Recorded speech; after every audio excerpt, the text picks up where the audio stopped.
Setelah itu materi akan disampaikan oleh Bapak Ahmad Darusman SPD selaku Direktur Pondok kita dengan materi berjudul Pengenalan Pondok dan Lingkungan. Ada Bapak Ahmad Darusman, dipersilakan. Ini apa yang bunyi-bunyi dari sini ada bukan? Apa ini? Tes. Tes. Ini lagi bagian sound systemnya sinten iki?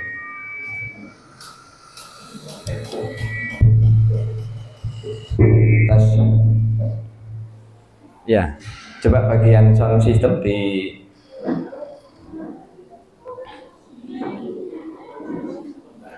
tes 1 2 3. Oke.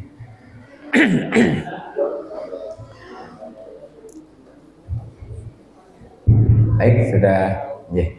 Baik, kita mulai. Assalamualaikum warahmatullahi wabarakatuh.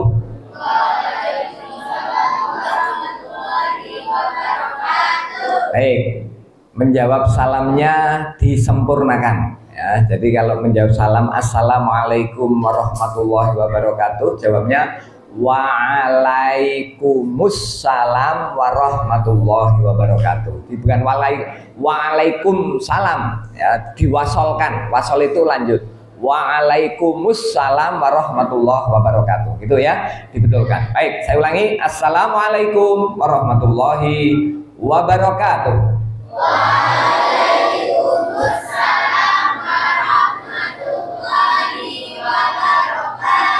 Alhamdulillahirabbil alamin alladzi arsala rasulahu bil huda wa dinil haq liyudhhirahu 'alad dini kulli wa kafa billahi syahida.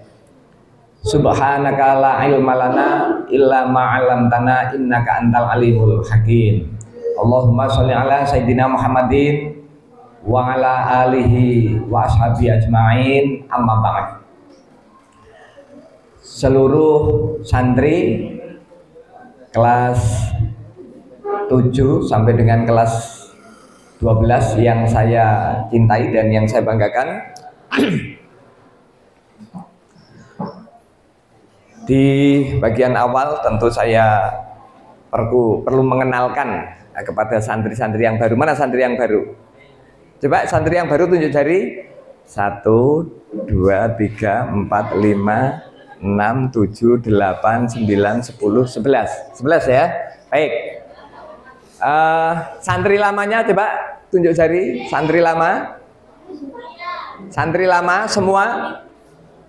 Oh ya. Ini lama apa baru ini? Oh lama. Ayo santri lamanya coba mana? Oh ya. Baik, terima kasih. Baik, para santri ya. Ini materi yang akan Pak Daru sampaikan mestinya lebih cocoknya, ya, lebih tepatnya untuk santri baru. Karena mengenalkan pondok. Apa ada santri lama yang belum kenal dengan pondoknya sendiri? Ada? Yang belum paham dengan pondoknya sendiri? Ada? Sudah, baik. Namun demikian karena ini adalah MPLS bersama antara yang baru dengan yang lama, sehingga ini tetap saya sampaikan meskipun nanti mungkin yang lama sudah pernah mendengar, sudah pernah menerima penjelasan tentang yang nanti akan saya jelaskan. Tetapi untuk santri baru ya, harapannya nanti bisa lebih memahami, mengenal, mengetahui lebih jauh tentang Pondok Pesantren Darul Arqam ini ya. Baik. Para santri yang saya hormati, yang saya cintai, yang saya banggakan, alhamdulillah tahun ini kita mendapatkan amanah santri sebanyak 11. Mudah-mudahan yang 11 ini nanti betul-betul bisa maksimal dalam memperoleh ilmu bekal di pondok pesantren kita ini.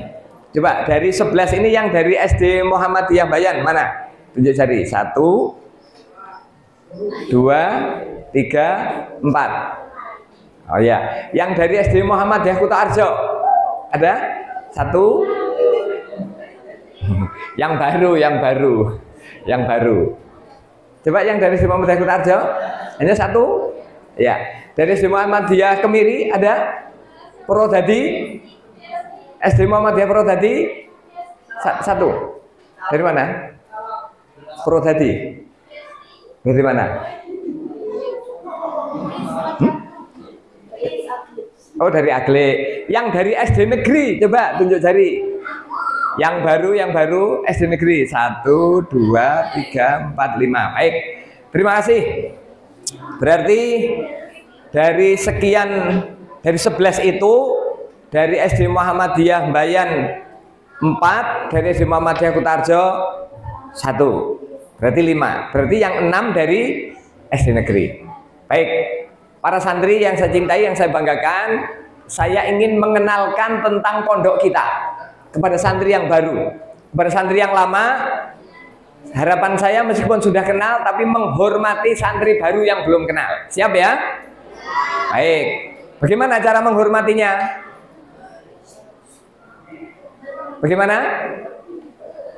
Duduk dengan tenang, tanpa mengganggu santri baru yang memang betul-betul ingin memperhatikan tentang pondok pesantren ini.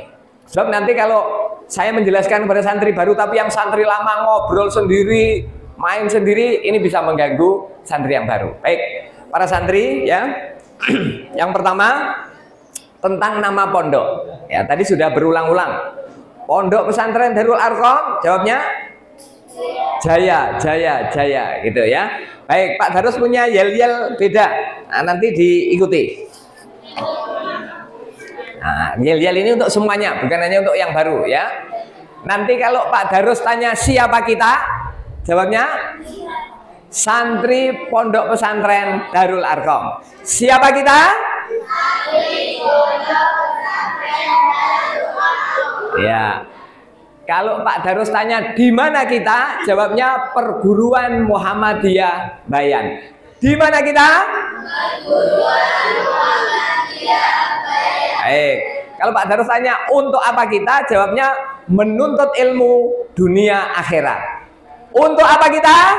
Menuntut ilmu dunia akhirat. Pondok Pesantren Darul Arqam, Jaya, Jaya, Jaya. Baik, diulang dari depan ya. Semuanya harus semangat ya. Saya tanya, kamu menjawab. Siapa kita? Santri Pondok Pesantren Darul Arqam. Siapa kita? Santri Pondok Pesantren. Kok belum? Kan pertanyaannya sama. Santri Pondok Pesantren Darul Arqam. Ulangi. Siapa kita? Santri Pondok Pesantren Darul Arqam. Siapa kita? Santri Pondok Pesantren Darul Arqam. Di mana kita? Perguruan Muhammadiyah Bayan. Untuk apa kita? Menuntut ilmu dunia akhirat. Pondok Pesantren Darul Arqam. Jaya, Jaya, Jaya. Nah, terima kasih. Tepuk tangan. Baik. Baik, para santri, utamanya santri baru, pondok kita namanya adalah Darul Arqam. Darul Arqam ada dua kata, Darul dan Arqam. Darul itu rumah, Arqam itu nama orang. Ya, ini makna pondok. Kenapa pakai nama gabungan rumah dan nama orang? Nah, ini ada sejarahnya. Sejarahnya adalah dulu ketika Rasulullah awal-awal menyampaikan risalah kenabiannya, menyebarkan agama Islam, itu belum serta-merta menyampaikannya secara terbuka. Terbuka itu maksudnya mengadakan pengajian, sholat di masjid, segala macam, belum berani melakukan dakwah amar ma'ruf nahi mungkar secara terbuka, secara terang-terangan. Kenapa? Karena saat itu suasana masyarakat yang sering kita sebut sebagai masyarakat jahiliyah, jahil itu bodoh ya. Jadi masyarakat jahiliyah itu masyarakat yang masih bodoh. Kenapa bodoh? Karena masih jauh dari petunjuk Allah Subhanahu wa Ta'ala. Mungkin ilmu sudah punya, tapi ilmu yang bukan untuk menjadikan dia taat kepada Allah, Maka tetap saja meskipun banyak ilmu, tapi kalau ilmunya menjauhkan dirinya dari Allah, maka namanya tetap jahil. Namanya tetap bodoh. Karena hakikat pinter adalah orang yang punya ilmu, punya pengetahuan, punya pemahaman yang pengetahuannya, ilmunya menjadikan dia paham tentang posisi dirinya sebagai makhluk dan paham tentang keberadaan Allah Subhanahu wa taala sebagai ilah kita, sebagai Rob kita, gitu kan. Ilah itu yang kita sembah, Rob itu yang kita yakini sebagai pencipta seluruh alam semesta ini. Nah, saat itu karena masyarakat jahil, dia nyembahnya bukan menyembah Allah, tapi dia masih menyembah berhala saat itu.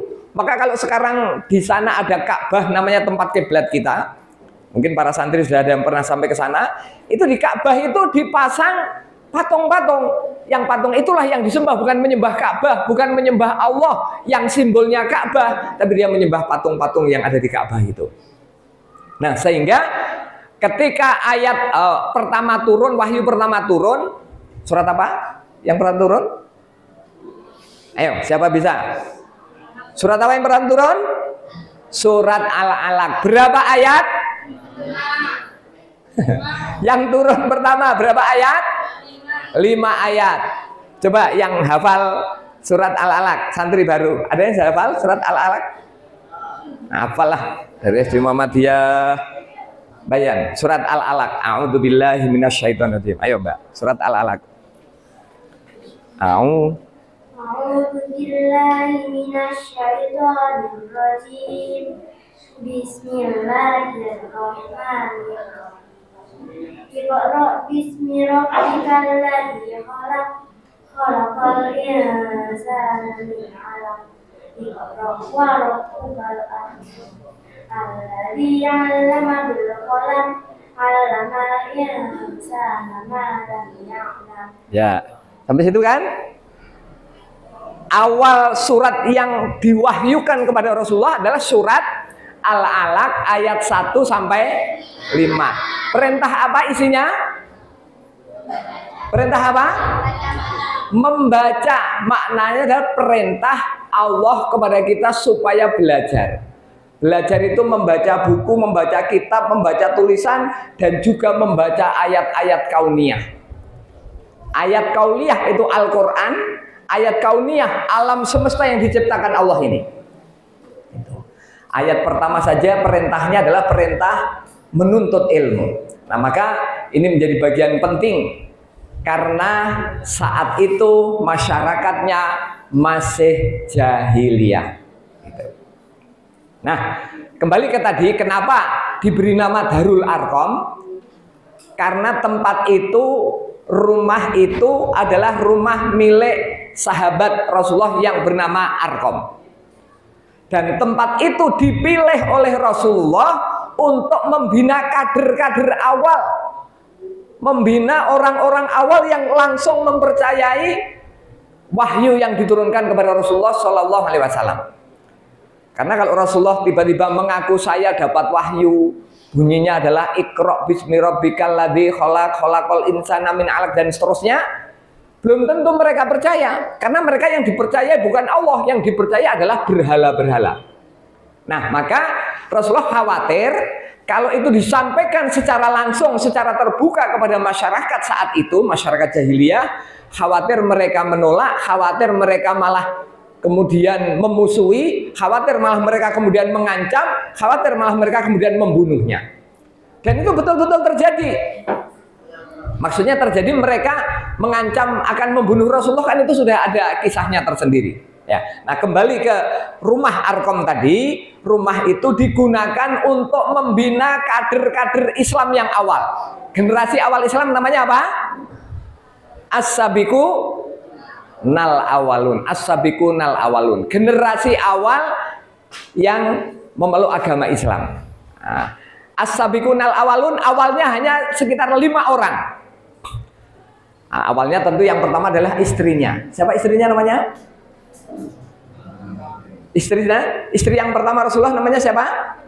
Siti Khadijah. Khadijah lah, kalau nggak pakai Siti ya Khadijah. Kalau kita sering menyebutnya Siti Khadijah. Kemudian sahabat yang lain yang kemudian ini menjadi bagian generasi awal Islam adalah sahabat Ali bin Abi Thalib. Kemudian ada sahabat siapa lagi? Sahabat Bilal bin Rabah. Terus apa lagi? Sahabat Ruwaibah,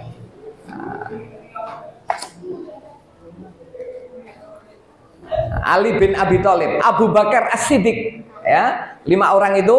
Kemudian Zaid bin Harithah, kemudian Bilal bin Rabah. Jadi 5 orang itulah generasi awal yang memeluk agama Islam. Nanti dalam perkembangannya as-sabiqunal awalun itu tidak hanya 5 orang, tapi 23 orang.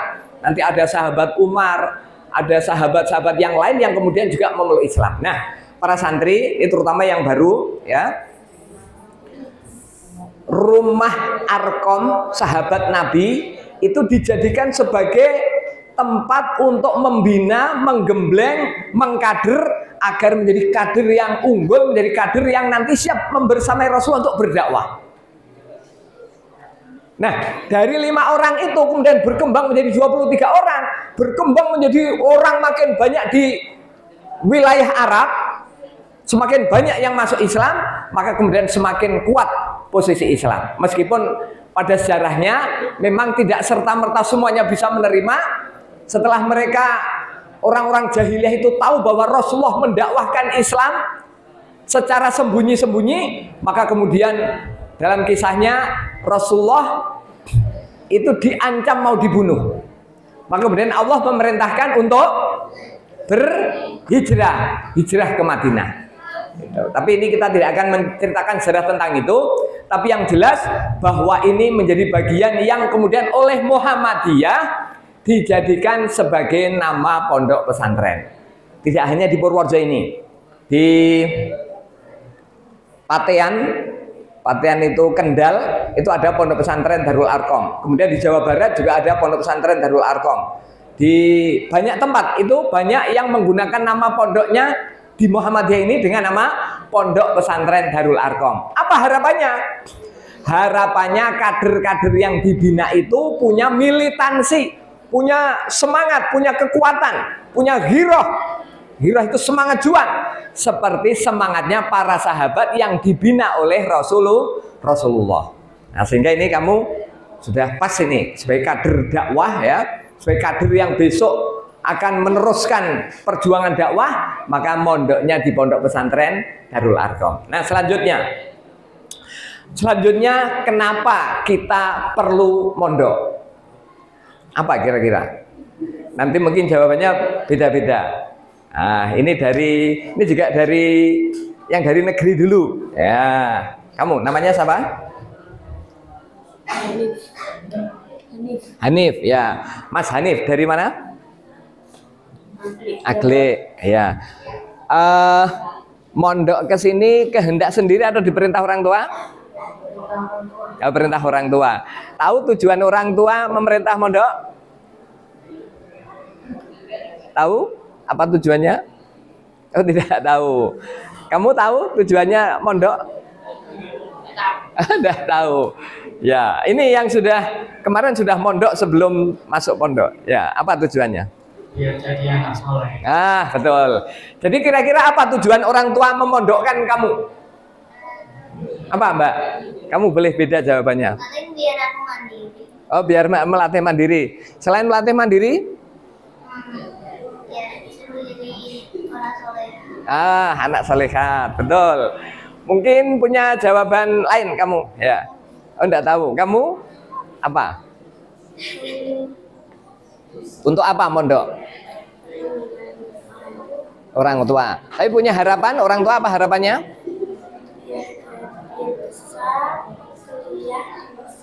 Oh, baik.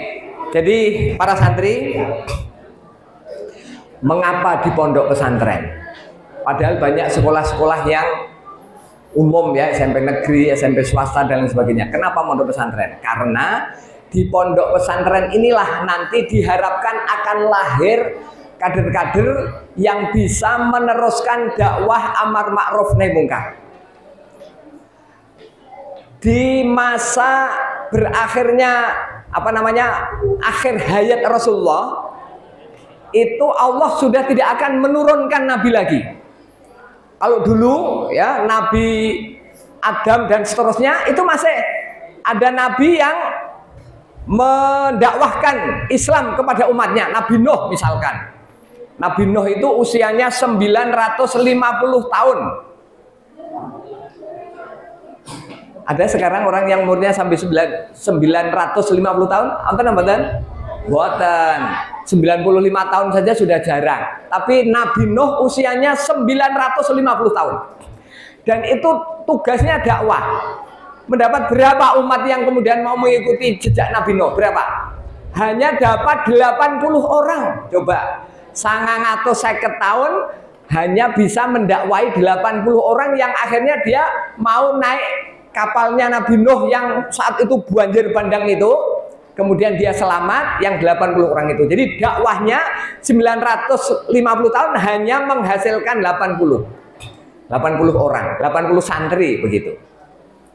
Selesainya Nabi Nuh, nanti akan ada pengganti Nabi berikutnya. Terus bergiliran, umatnya sudah jauh dari Allah, nanti Allah menurunkan Nabi lagi.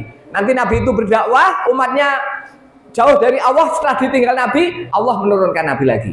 Tapi ketika Nabi yang terakhir Rasulullah Muhammad SAW sudah tiada, sudah sedo, sudah wafat, maka Allah sudah membuat pernyataan bahwa Nabi Muhammad adalah Nabi akhir zaman. Nabi Muhammad adalah Nabi penutup para Nabi, penyempurna risalah kenabian-kenabian sebelumnya. Sehingga kalau ada orang ngaku saya mendapat wahyu dari Allah Subhanahu Wa Taala, percaya apa tidak? Percaya apa tidak? Tidak, karena Allah sudah menyatakan tidak akan ada Nabi lagi. Rasulullah SAW adalah Nabi yang terakhir. Berarti sudah tidak ada Nabi lagi. Lah padahal umat ini semakin hari kan semakin menjauh dari Islam. Dari waktu ke waktu ini sudah tidak lagi taat kepada ajaran agama Islam. Nah terus siapa yang akan bertugas meneruskan risalah kenabian itu? Dalam hadis disebutkan al ulama warasatul anbiya. Apa? Al ulama warasatul anbiya. Ulama adalah pewaris para nabi. Karena sudah nggak ada nabi lagi, yang mewarisi nabi siapa? Ulama. Yang meneruskan dakwah nabi siapa? Ulama. Yang berjuang untuk dakwah amar ma'ruf nahi munkar siapa? Ulama. Nah, ulama itulah yang akan lahir dari pondok pesantren seperti kalian sekalian ini. Sehingga sungguh mulia para santri ini yang menuntut ilmu dalam rangka supaya nanti bisa meneruskan risalah kenabian, dakwah amar ma'ruf nahi munkar. Jadi kalau ditanya sekolahnya di mana, kita menyebut di pondok pesantren, malu apa tidak? Malu atau bangga? Harusnya bangga. Karena kita memilih tempat yang tempat itu nanti akan mengangkat derajat kemuliaan kita. Apa yang mengangkat derajat kemuliaan kita? Yaitu kita sebagai pendakwah Islam amar ma'ruf nahi munkar. Dan itu adalah salah satu ciri orang yang bertakwa. Orang yang bertakwa ya orang yang mau menegakkan dakwah amar ma'ruf nahi munkar. Dan orang yang paling mulia di sisi Allah adalah orang yang paling takwa. Inna akramakum mindallahi atqakum. Nah, maka para santri, kalian di pondok ini bukan sekedar asal sekolah, juga bukan sekedar mungkin sementara tidak apa-apalah, karena saya kemarin diperintah bapak, diperintah ibu suruh mondok, ya sudah saya manut mondok, tidak apa-apa awalnya seperti itu. Atau jangan-jangan ada juga yang kamu nek nakal sesuk tak lebokke pondok, alhamdulillah sekolahnya nakal yo lebokke pondok tenan, berarti pondok iki nggo apa njur gunane? Untuk guangi anak-anak nakal begitu? Oh tidak. Jadi para santri sekalian, kalian juga harus punya visi yang sama dengan yang kemudian menjadi visi pondok ini. Nah, yang perlu saya sampaikan tadi adalah penjelasannya bahwa kita masuk ke pondok ini adalah dalam rangka kita menyiapkan diri untuk menjadi kader ulama warasatul anbiya, menjadi kader ulama yang nanti kita bisa meneruskan tugas-tugas kenabian, yaitu mendakwahkan Islam amar ma'ruf nahi munkar. Nah, oleh karena itu maka tekuni para santri ini, kita terus belajar di pondok sampai setidaknya kelas berapa? Kelas 12. Kalau hanya tamat SMP itu ilmunya masih sedikit. Mungkin hafalan Al-Qur'annya juga masih sedikit, tapi coba teruskan. Itu seperti Mas Fatan, Mas Darif dan teman-teman, insya Allah sudah punya bekal yang tadi itu, meneruskan risalah dakwah kenabian. Ya, nanti pada saatnya akan terus berkembang ilmunya, maka nanti betul-betul menjadi ulama warasatul anbiya. Itu nanti di tahun terakhir ini ya, seperti yang ya kelas 12 sekarang ini, Mas Daris, Mas Fatan dan yang lain harus siap diterjunkan untuk menjadi khotib. Bisa kultum, bisa ceramah, bisa ngimami sholat, ya, bisa merawat jenazah dan sebagainya. Karena hakikat dari tugas-tugas ulama ya seperti itu. Kon ngimami sholat, iso ngimami sholat. Suruh ceramah agama, bisa ceramah agama. Nah, nanti para santri arahnya ke sana. Nanti tamat dari SMA, santri kalau toh tidak kuliah sudah siap terjun di masyarakat. Begitu. Nah, ini adalah kenapa kita masuk ke pondok pesantren. Jadi harus bangga dan harus punya kesiapan karena ini adalah tugas mulia, yakni meneruskan tugas kenabian mendakwahkan Islam. Nah, para santri yang saya hormati, selanjutnya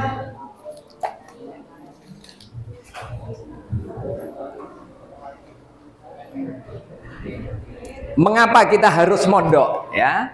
Jadi tadi kalau kita ke pondok pesantren arahnya adalah karena kita punya tujuan yang mulia meneruskan risalah kenabian. Kemudian mengapa orang tua kalian, mengapa masyarakat itu begitu merasa penting menyekolahkan anaknya di pondok? Sekarang realitas yang ada di masyarakat. Mungkin anak-anak yang tinggal di desa. Di desa itu ada yang namanya Pak Kaum, betul? Apa tugasnya? Apa tugas Pak Kaum? Kalau ada orang meninggal tugasnya siapa itu? Kalau ada orang meninggal tugasnya siapa? Pak Kaum. Ngurusi jenazah Pak Kaum, ngurusi orang mau nikah Pak Kaum. Apalagi urusan-urusan keagamaan ini Pak Kaum biasanya. Nah, ketika Pak Kaum sudah tua, mungkin pensiun atau mungkin meninggal dunia, ternyata mencari gantinya itu tidak gampang. Golek gantine kangelan, dora gelem oke-oke. Kenapa nggak mau? Karena merasa tidak mampu melaksanakan tugas-tugas seperti tadi itu. Kon ngurus jenazah, wedi. Saya nggak mau jadi Pak Kaum, nggak kon ngurusi jenazah, saya takut dengan jenazah. Orang meninggal. Nah, akhirnya nggak mau. Suruh ngurusi orang-orang yang mau nikah, urusannya terkait dengan surat menyurat itu juga Pak Kaum juga nggak mau. Nah, sehingga mencari pengganti Pak Kaum saja susah di desa. Belum nanti imam masjidnya meninggal, Pak Kiainya meninggal. Satu desa raono sing mondok belas. Begitu Pak Imam sholat meninggal, ya Pak Kiai yang biasa ngimami di masjid meninggal, mau cari gantinya bingung. Wacane teng blekuk ra ono sing apik. Bacaan Al-Qur'annya tidak ada yang fasih. Tidak ada yang makhrajnya bagus, tidak ada yang lagunya bagus. Sehingga kesulitan mencari orang-orang yang punya tugas-tugas di bidang keagamaan. Nah, pondok pesantren inilah yang nanti insya Allah siap menyediakan kader-kader untuk terjun di masyarakat. Apakah nanti menjadi Pak Kaum, menjadi imam masjid, menjadi muadzin, menjadi penceramah, menjadi apapun. Kalau sudah sekelas misalkan Ustadz Abdul Somad, pernah mendengar ceramahnya Ustadz Abdul Somad di medsos? Pernah ya? Gimana ceramahnya? Baik? Ustadz Abdul Somad itu pinter apa tidak pinter? Pinter. Dari mana itu dulu sekolahnya? Dari pondok pesantren. Kemudian kuliah sampai ke mana? Terakhir itu kuliahnya di Maroko. Sampai mendapat gelar doktor. Itu Ustadz Abdul Somad. Ustadz Adi Hidayat. Nah, Ustadz Adi Hidayat itu pinter apa tidak pinter? Hafal Quran apa tidak? Hafal artinya apa tidak? Hafal halamannya apa tidak? pernah mendengar Ustadz Hidayat kalau dia menyebut sebuah ayat adalah misalkan surat Ali Imran ayat 183, letaknya di posisi atas di barisan nomor sekian, sampai baris ayatnya saja dia hafal. Terjemahannya, maknanya, tafsirnya dia di luar kepala. Pinter apa tidak pinter? Hebat apa tidak hebat? Hebat. Mondoknya di mana coba dulu? Ada yang tahu? Dulu Ustadz Adi Hidayat mondoknya di mana? Di Darul Arkom. Coba. Tentu berkelanjutan, melanjutkan kuliah di Arab Saudi. Nah, ini sesuatu yang saya kira yang akan menjawab kebutuhan di masyarakat adalah para santri Darul Arkom dan juga mungkin yang nyantri di tempat yang lain. Jadi sesuk nek wis tamat saka pondok pesantren, tidak usah risau, tidak usah bingung mau bekerja apa, mau aktivitas apa, kalau mau melanjutkan kuliah kemana, tidak usah bingung. Yang bingung itu kan kalau dari sekolah umum mau melanjutkan ke perguruan tinggi negeri nilainya pas-pasan, mau melanjutkan ke perguruan tinggi Islam, reso bahasa Arab dan sebagainya. Tapi alumni pondok pesantren mau kuliah, apakah itu di dalam negeri atau di luar negeri, terbuka luas. Ada yang pengen besok kalau tamat pengen kuliah di luar negeri, kemana misalnya? Ada yang pengen ke Mesir, Al-Azhar? Ada? Enggak ada? Oh ya, Al-Azhar, baik Mas Darif, baik. Ada yang pengen ke Madinah? Baik. Ada yang pengen ke Turki? Ada yang pengen ke mana? Abu Dhabi? Kemarin Pak Darus ketemu orang yang tinggalnya di Abu Dhabi. Kebetulan mau wakaf tanah di Kutoarjo. Nah, ngobrol-ngobrol, saya menanyakan tentang beasiswa. Beasiswa itu biaya untuk kuliah. Beasiswa mahasiswa di Abu Dhabi itu per bulannya, pengen tahu enggak? Kira-kira sidik apa oke? Banyak apa sedikit? Abu Dhabi itu negara kaya apa miskin? Kaya raya. Berapa beasiswanya? 10 juta per bulan. Coba. Padahal kita di sini beasiswa ya paling banter hanya SPP, begitu saja. Tapi di sana 10 juta untuk biaya kuliah, biaya hidup, biaya pulang balik, seperti itu. Nanti kalau kamu pengen kuliah di sana, beasiswanya kalau ditabung bisa sudah seperti orang kerja. Sebagian untuk biaya kuliah, sebagian untuk dikirim ke orang tua. Gitu. Tapi untuk bisa lolos ke sana, apa syarat yang kira-kira perlu dicapai di pondok pesantren ini? Harus pinter bahasa Arab dan Inggris. Itu. Diajarkan tidak di pondok? Diajarkan. Kalau di negeri, mohon maaf ini ada enggak pelajaran bahasa Arab?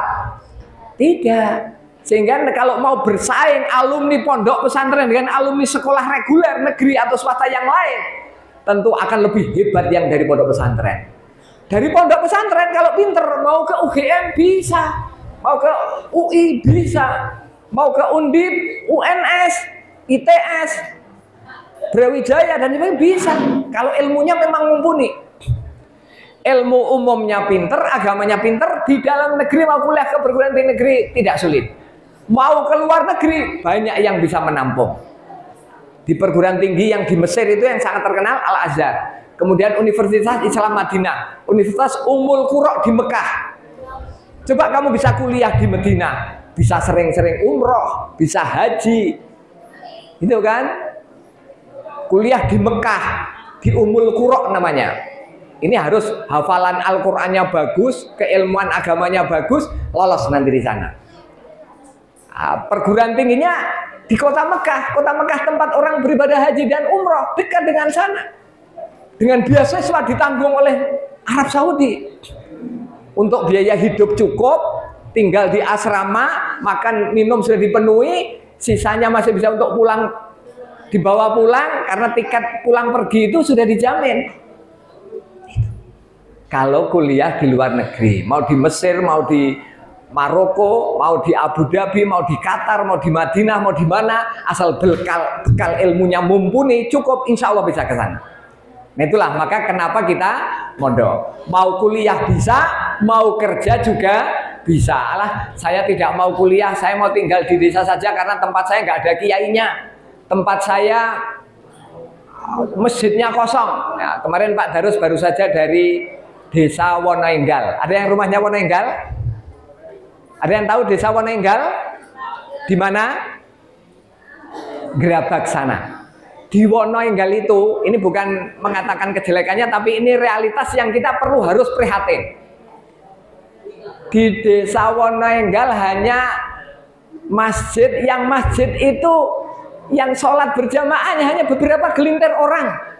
Hanya sekitar mungkin 4-5 orang, coba bayangkan. Sak desa sing mangkat ring masjid hanya sekitar 5 orang. Padahal sak desa penduduk piro?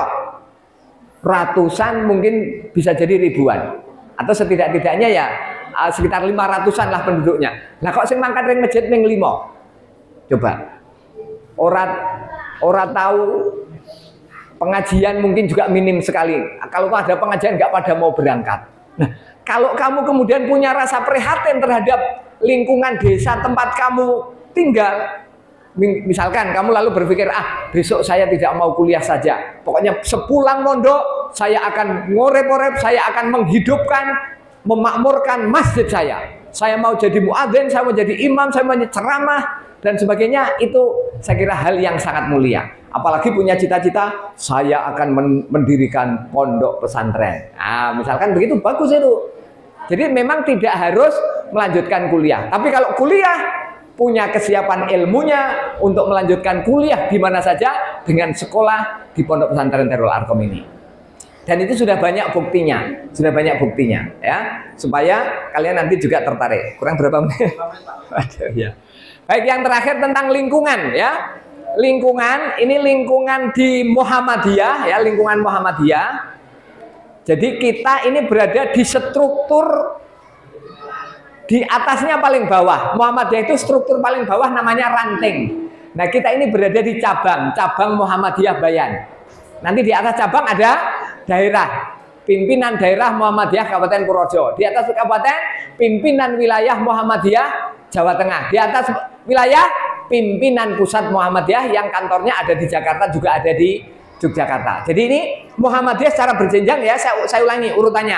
Pimpinan ranting paling bawah di desa-desa itu ranting namanya. Kalau di tingkat kecamatan namanya pimpinan cabang. Pimpinan cabang Muhammadiyah Bayan kalau sini. Kalau Gerabak ya pimpinan cabang Muhammadiyah Gerabak. Kabupaten pimpinan daerah Muhammadiyah Kabupaten Purworejo. Wilayah provinsi pimpinan wilayah Muhammadiyah Provinsi Jawa Tengah. Pusat pimpinan pusat Muhammadiyah. Kemudian lembaga yang menaungi ini pondok pesantren namanya LPPM. Apa? LPPM, Lembaga Pengembangan Pesantren Muhammadiyah. Ulangi bareng. LPPM, Lembaga Pengembangan Pesantren Muhammadiyah. Nah, itu juga ada berjenjang di tingkat cabang, tingkat daerah, tingkat wilayah, sampai tingkat pusat. Itu lembaga yang menaungi pondok pesantren kita. Tapi di Purworejo ini sementara baru ada di tingkat kabupaten. Yang ketua LPPM-nya adalah Ustadz Yus Herdiana MSI, dosen Universitas Muhammadiyah Purworejo. Itu lingkungan yang ada di skop kita Muhammadiyah. Sekarang yang di luar Muhammadiyah.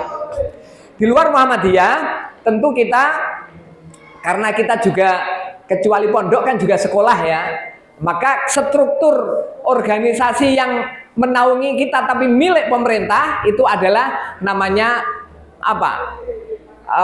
Kalau dari atas Kementerian Pendidikan Nasional, Kemdiknas, yang kebetulan menterinya saat ini adalah dari apa? Dari kader Muhammadiyah. Siapa Menteri Pendidikan sekarang? Siapa? Pak Abdul Mukti, Profesor Dr. Abdul Mukti, itu menterinya.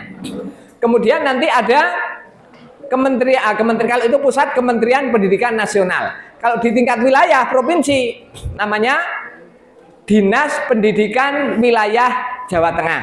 Di tingkat kabupaten Dinas Pendidikan Kabupaten Purworejo. Kemudian kalau di tingkat kecamatan namanya Korwil, koordinator wilayah itu. Tapi itu biasanya hanya ngurusi SD. Yang SMP itu langsung ke Dinas Pendidikan Kabupaten. Gitu ya. Ini yang apa namanya struktural pendidikan formal yang apa namanya yang dinaungi oleh pemerintah. Kemudian yang ikut terkait dengan lingkungan kita sehari-hari, lingkungan tempat posisi kita ini adalah kepemerintahan dari struktur pusat sampai tingkat bawah. Di tingkat bawah tempat kita berada ini namanya pemerintah desa. Desa apa sini? Desa apa? Jono. Kecamatannya Bayan. Kabupatennya Purworejo. Provinsinya Jawa Tengah. Jadi ini kepemerintahan dari struktur yang terbawah, pemerintah desa, naik ke atas pemerintah kecamatan, ke atas kabupaten, ke atas provinsi, ke atas lagi adalah pemerintah pusat. Nah, para santri itu lingkungan. Nah, di sekitar tempat tinggal kita ini, lingkungan asrama kita, lingkungan perguruan Muhammadiyah Bayan, yang juga perlu kamu ketahui, ada lembaga pendidikan yang lain. Apa? TK KB Aisyah. Sudah tahu tempatnya? Sebelah utara kita ini itu ada apa namanya kelompok bermain dan TK, kelompok bermain dan TK Aisyah Jono, TK KB Aisyah Jono. Kemudian dekat kita sebelah ini ada apa? MTS Al Islam, Madrasah Sanawiyah Al Islam. Itu milik Yayasan Al Islam. Namanya yayasan apa saya tidak begitu paham, tapi itu milik yayasan. Sama-sama sekolah swasta. Tapi di sana tidak boarding, tidak mondok, hanya ya pagi sampai siang seperti sekolah biasa. Kemudian agak ke sana ada SD Negeri Jono, nah, itu masih satu desa. Jadi yang satu desa adalah yang kecuali perguruan kita ini ada TK KB Aisyah Jono, ada SD Negeri Jono, ada MTS Al Islam Jono. Agak ke sana sedikit, meskipun sudah beda kecamatan, beda desa. Kita ini wilayah Kecamatan Bayan, di situ ada perbatasan. Jalan raya itu sudah masuk wilayah Kecamatan Gerabak. Ada SMP Negeri 10. Kemudian ke selatan ada SMP Negeri 7. Kemudian terus nanti ke sana ada SMP 34, ada SMP 38. Kemudian kalau di agak ke sana Ngombol ada SMP Negeri berapa itu? Berapa? Yang Wingko? Berapa nomornya saya lupa. Kemudian ke situ juga di Kerandegan ada SMP Negeri kalau nggak salah 35. Kemudian ke sana nanti ada SMP Negeri 28 dan seterusnya. Lah itu lingkungan kita. Jadi supaya santri ini mengenal lingkungannya, baik itu lingkungan terkait dengan lingkungan Muhammadiyah dengan struktur tadi, ranting, cabang, daerah, apa namanya, wilayah, kemudian pusat. Kemudian pemerintah daerah yang ini strukturnya adalah struktur pemerintah daerah itu dari desa, kecamatan, kabupaten, provinsi. Kemudian kalau dinas kedinasan itu ada Dinas Pendidikan Kabupaten Purworejo, Dinas Pendidikan Provinsi Jawa Tengah, Dinas Pendidikan Pusat Kementerian Pendidikan Nasional. Nah, kalau kita pendidikan itu berada di bawah Majelis Dikdasmen SMP-nya. Tapi kalau pondok pesantrennya itu di bawah LPPM, Lembaga Pengembangan Pesantren Muhammadiyah. Baik, waktunya sudah habis. Sudah lewat ya Mas? Baik, ada pertanyaan? Tidak, wes gampang wong sudah paham semuanya. Apalagi kalau yang lama. Ini yang penting yang baru ini mengenal. Jadi pondok pesantren kita namanya kenapa pakai Darul Arkom, kenapa kita mondok dan sebagainya, wawasan ke depan apa yang akan kita capai dengan kita mondok di pondok pesantren Darul Arkom ini. Nah, semoga seluruh santri yang ada di sini besok pada saatnya menjadi orang-orang yang betul-betul dimuliakan oleh Allah. Salah satu tandanya dimuliakan oleh Allah nanti setelah tuntas ilmunya, setelah ilmunya kemudian bisa diterapkan di masyarakat, kamu semuanya ini adalah menjadi kader umat, kader persyarikatan, kader bangsa, dan yang lebih penting adalah kader ulama. Al ulama warasatul anbiya. Ulama adalah pewaris para Nabi. Sehingga kita punya kedudukan mulia karena kita mewarisi pekerjaan, mewarisi tugas, mewarisi apa yang dulu dilakukan oleh Nabi, yakni dakwah amar ma'ruf nahi mungkar. Sehingga kita punya kedudukan yang mulia di sisi Allah karena kita melakukan dakwah amar ma'ruf nahi mungkar. Intan surullaha yansurkum wa yutsabbit aqdamakum. Barang siapa menolong agama Allah, maka Allah akan menolongnya dan akan menguatkan kedudukannya. Jadi jangan khawatir kalau kita menolong agama Allah. Menolong agama Allah itu bentuknya seperti apa? Caranya seperti apa? Menolong agama Allah itu yaitu dengan mendakwahkan Islam, menyampaikan pesan-pesan Islam ini kepada orang lain, kepada orang yang belum paham sehingga mereka paham dan akhirnya mau mengamalkan Islam. Demikian, terima kasih, semoga bermanfaat. Nasrun minallah wa fathun qarib. Wa basyiril mu'minin. Assalamualaikum warahmatullahi wabarakatuh.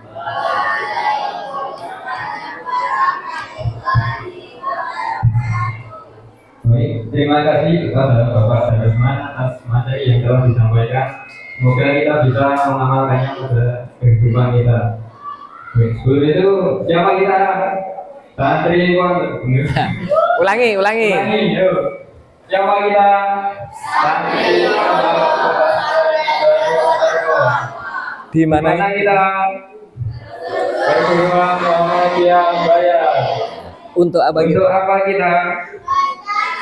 Ilmu dunia akhirat. Terus yang kedua, Jaya. Oke. Untuk setelah ini ada waktu beberapa menit sampai pukul 10 untuk istirahat. Nanti pukul 10 berkumpul lagi di aula. Baik, sekian dari saya. Bila ada salah kata, mohon maaf sebesar-besarnya. Wassalamualaikum warahmatullahi wabarakatuh. Waalaikumsalam warahmatullahi wabarakatuh. Istirahatnya di luar apa di mana? Istirahatnya di luar. Oleh apa disediakan minum atau apa? Enggak. Apa bawa sendiri-sendiri? Enggak tahu ya. Oh ya sudah. Yes.